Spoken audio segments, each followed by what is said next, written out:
Hello, welcome back. It's my second video now. Um, Today we're gonna be doing some soft-spoken reading. Gonna be reading a book. That's how it's gonna go. So I think the chapters are like 20 pages, so we're just gonna read through that.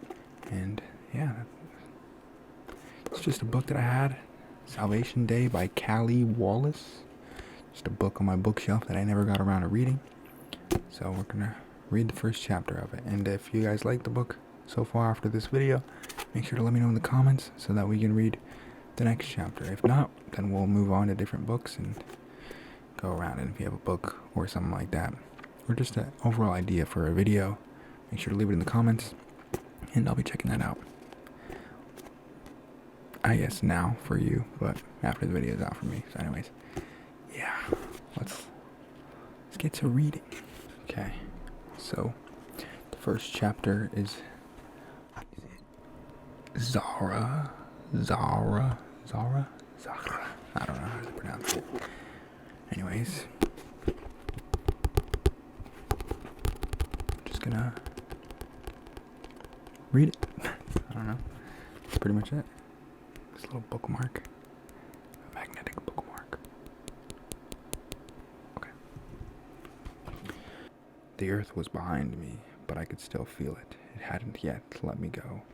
Outside the broad windows of the loading area, the long shaft of Civitas Station tethered the port to the ground.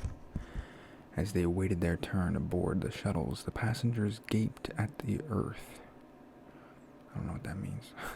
Exclaiming with delight as they watched daylight fall upon familiar cities, mountains, curves of seashore. I had looked once, when we took up our positions. I did not care to look again. A single glance had given me the profound feeling of falling, the gravity of the planet grabbing me back when I was so close to escaping. It was enough that we had left Earth. I did not need to gape open-mouthed like these spoiled students now jostling each other for the best view. They could have been squealing school children rather than honored postgraduate research fellows. So inane was their chatter, so boisterous their excitement. They were supposed to be the best the United Councils of Earth had to offer. But they thought themselves clear for picking our cities as though they were pointing as sweets in a shop. Tell me when you spot our target, I murmured. Anyone? There were 8 of us in the mission vanguard. 4 in the station and 4 aboard the waiting shuttle. We had assumed our false identities several days ago, long enough to grow accustomed to the uniform and the rules of the Space and Exploration Commission. The arm of the councils that govern space travel and research, so too have we grown used to the obsequiousness, the meekness, the smiles, all the play acting required to pass as proud spec members. But I was suddenly unsure of how loud I needed to speak for our hidden comms to pick it up. We had never practiced in such a noisy, crowded space. Not yet. Panya's voice was a whisper in my ear. She was stationed on the other side of the passenger loading area. Her blonde hair was tied back in sleek twin braids. There was not the slightest wrinkle of worry marrying her pale white brow. Her uniform fit perfectly, and she wore it naturally, with the blue and white spec badge gleaming up on her upper arm. We had been greeting the young research fellows and directing them to the shuttle for over an hour, but Panya's cheerfulness had not flagged. Negative, said Dag, and Henke shook his head. They were positioned on either side of the shuttle door, waiting until it was our turn to load up the passengers. Stop scowling, I said sharply to Hank, whose expression was creased in a deep frown. Look like you're happy to be here. One of the fellows glanced at me. I pressed my lips together and offered her an empty smile. The person I was pretending to be would not be muttering angrily to herself. She would be cheerful, calm, proud of her task and her uniform, never once considering that a career of such mindless servitude was an insult rather than an honor. The student gave me a vague look, then turned away to join her friends. Hank wrangled his sun-scarred face into some semblance of a grin. It looked worse than his scowl, but I didn't scold him again. He disliked obeying me enough as it was. I had learned to choose my battles carefully. You have to be one of them, a speck of poison in the corner that is speck. That was what Adam had said to me before the mission began, 2 months ago in the cool desert darkness before dawn. He had brushed a strand of hair from my face and touched my cheek.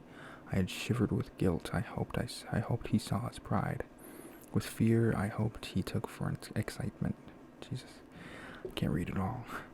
He was our leader, our savior, and I could not turn away. No matter how certain I was that he had already guessed the secrets I kept from him, the selfish reasons I had for needing this mission to succeed, he had smiled and said, "Inside you will always be my warrior, but on the outside, you show them a servant." We cannot take chances. The councils and Spec were watching constantly. If we erred for even a moment, the whole mission would be forfeit. It was one thing to risk arrest and imprisonment for ourselves if we were caught, but it was quite another to endanger Adam and the family. They were too important. Adam was too important. The councils had been hounding him for years, attacking our compound, poisoning our crops, stealing our family members away, all because they could not abide a free man living as he chose in lands outside their control. They would have no mercy for him if our mission failed. He often said he would choose death over imprisonment if we failed him, and our beautiful future was snatched away. I adjusted my feet slightly in the straps that prevented me from floating free, and I looked over the crowd. Everywhere there were passengers tumbling, shoving each other, somersaulting away, laughing and teasing each other for their inability to move gracefully in microgravity. All of them talking at once. They were being divided into groups and slowly loaded into small shuttles to complete their journey to the moon. There were more efficient ways to move large groups of people, but those ships were utilitarian, uncomfortable. They wouldn't do for these pampered scholars. The Leung Fellowship was named for one of the founders of the United Councils of Earth. The leaders who 4 centuries ago had come together in the aftermath of the collapse to commit humanity to a rebuilding a better world from the ruins of its near destruction. It was work these fellows were supposed to continue. They had been chosen to spend a term in Armstrong City, and at the end of that time they would participate in the 400th anniversary of the first council. It was meant to prepare them to become scientists and diplomats, engineers and politicians, explorers and artists. They were being honed for the life of contribution and responsibility the councils imposed upon its citizens. They were said to be the council's brightest, smartest, and most promising. And right now they were trying to make each other vomit by whirling around in microgravity. Long hair whipped, voices shrieked, curse words flew from mouths on showers of spit. I listened for the cruelty in their laughter, watched for the superiority in their eyes. They were young women and men now, joyful and optimistic, but they were training to become our oppressors. If they could see us as we truly were, their bright expressions would harden with disdain. There were limits to what council citizens were willing to contribute. Their claims of humane responsibility had borders as impenetrable as the walls that separated their gleaming cities from our sickly wasteland. A voice boomed over the crowd. "Okay, everybody. Group 3, your shuttle's ready. Line up and start boarding." The command came from a big man with black skin and gray hair, and a voice that carried like thunder.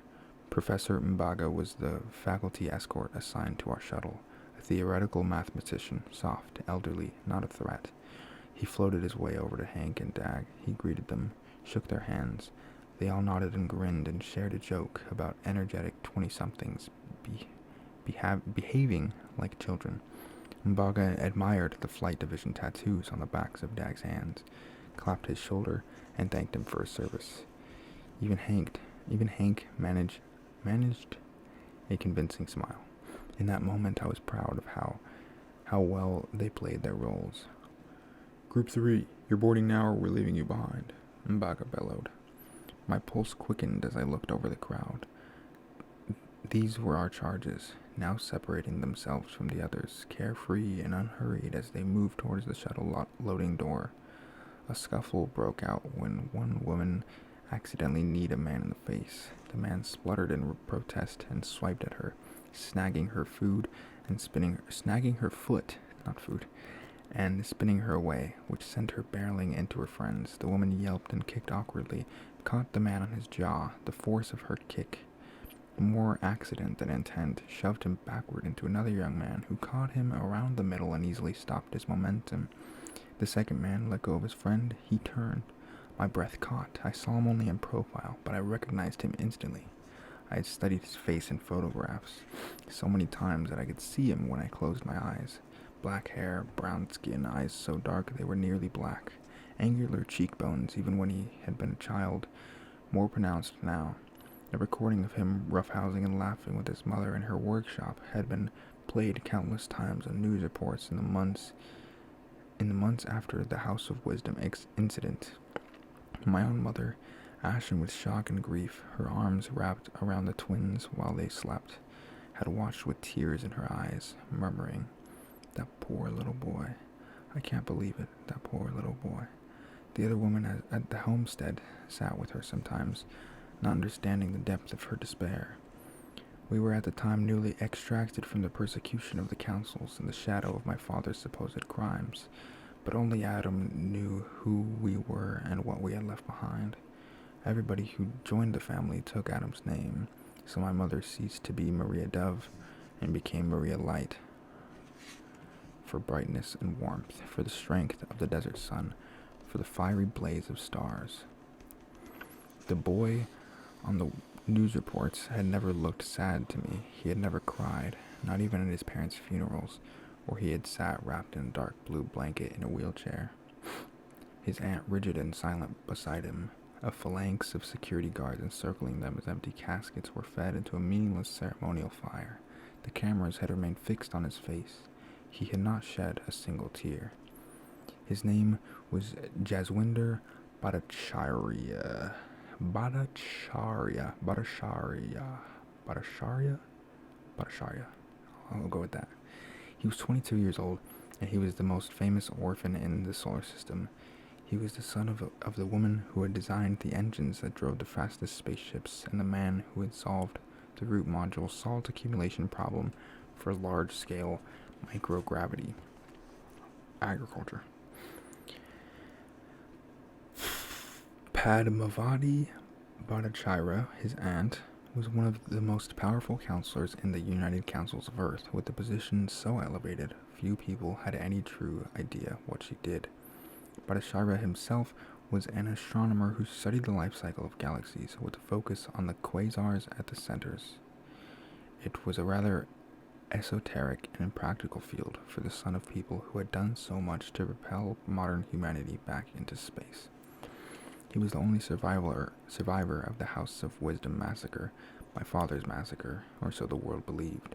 10 years ago, 477 people had died aboard House of Wisdom, victims of a biological attack that had unleashed a fierce and fatal engineered virus known as Zephyr-1 into the ship's atmospheric control system. The system's air filters had been upgraded right before my father left the ship. The virus struck right after. Captain Gahir and the Deep Space Archaeology research team had accused him of hoarding data and hiding results for his own personal glorification. And years before, my father had written a series of papers about pre-collapse biological warfare. It was a frail web of circumstantial facts and feeble accusations, none of them proof, but it was all evidence Spec and the councils needed. They never looked for another culprit. Bhattacharya turned his head. I glanced away quickly, but he was looking past me, through the window at the elegant spine of the space tether to the earth below. I turned to see what he saw: the clouds, the seas, the continents, cities scarring the landscape, the quicksilver glints of shuttles and transports reflecting the sun. I had not wanted to look, and now I could not look away. 400 years ago, after generations of war, famine, plague, and environmental destruction, a small group of people trapped aboard an orbital weapons platform had unleashed their payload to detonate in the atmosphere. They had meant to destroy Earth, but to put it out of the human-inflicted misery, but they failed. Humanity survived. The planet slowly recovered. There's a plane. Okay, I think it's gone. Okay, where was I? I don't remember. Crap. What? 400 years ago, generations of war, famine,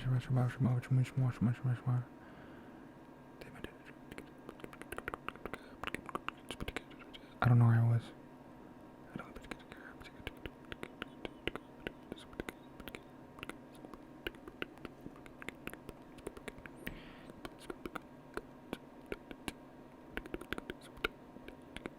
Okay, I think I know where I am. The planet slowly recovered. Governments reformed, then joined together beneath the umbrella of the councils. Humans returned to space. We were supposed to be proud of that. We were supposed to cherish the second chance we had been given. We were supposed to be better now. We were supposed to think it could never happen again. But those of us who had forged our own freedom in Earth's lingering scars knew differently. Mankind will never change, Adam often said, his favorite opening to our nightly meetings. So we must make our own fate.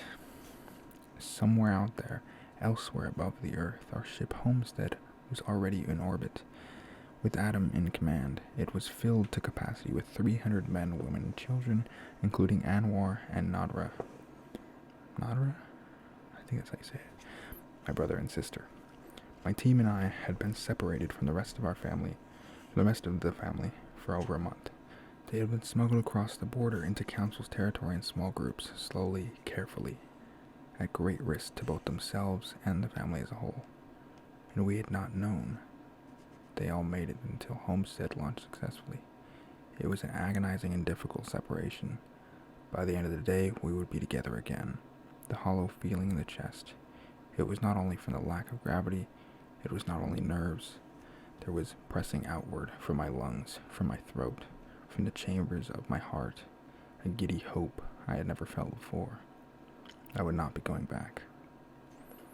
Okay, so I don't know how the chapters are set up in this book, because there's like a gap here, and then it starts again with like the big letter, as if it's like the beginning of a chapter. But then there's also these things where it has like the big header with like a different person. But it's already been 20 minutes. I'd say that's a good amount of time. So I think we're going to stop there. Right here, it's like a halfway point sort of thing, I guess, within the characters chapters. I don't know how it works. Anyways, we're gonna stop there. I'm gonna put my little magnetic bookmark on the page. Get a little noise real quick. See if you can hear this. That was really quiet.